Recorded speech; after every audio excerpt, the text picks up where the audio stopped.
ایک مشرک کہنے لگا، آپ اسی طرح کھانا کھاتے ہیں جس طرح ہم کھاتے ہیں، اسی طرح بازاروں میں چلتے ہیں جس طرح ہم چلتے ہیں، ہماری طرح ہی زندگی کی ضروریات پوری کرتے ہیں، لہٰذا آپ صلی اللہ علیہ وآلہ وسلم کو کیا حق ہے کہ نبی کہہ کر خود کو نمایاں کرے؟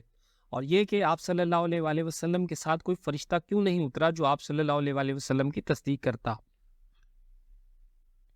اس پر اللہ تعالیٰ نے سورہ فرقان کی آیت 7 نازل فرمائی۔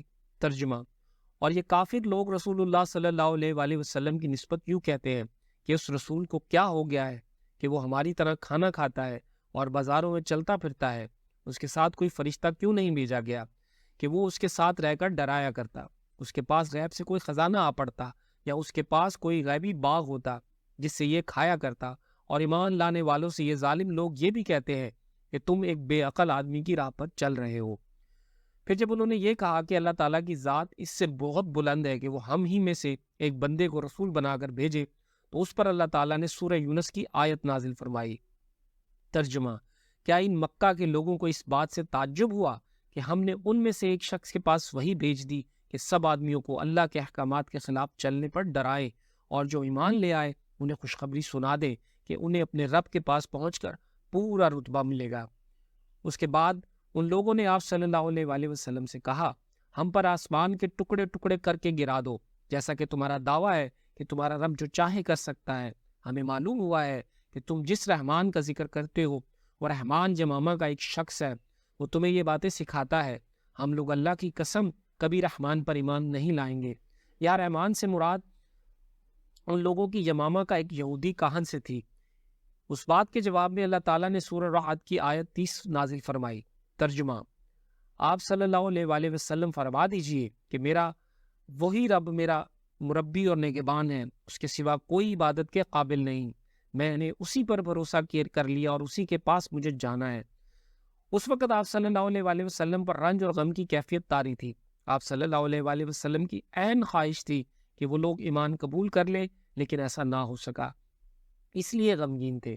اسی حالت میں آپ صلی اللہ علیہ وآلہ وسلم وہاں سے اٹھ گئے۔ مشرکین نے اس قسم کی اور بھی فرمائشیں کی۔ کبھی وہ کہتے صفا پہاڑ کو سونے کا بنا کر رکھتے، کبھی کہتے سیڑھی کے ذریعے آسمان پر چڑھ کر دکھائے اور فرشتوں کے ساتھ واپس آئے۔ ان کی تمام باتوں کے جواب میں اللہ تعالیٰ نے حضرت جبرائیل علیہ السلام کو آپ صلی اللہ علیہ وآلہ وسلم کی خدمت میں بھیجا۔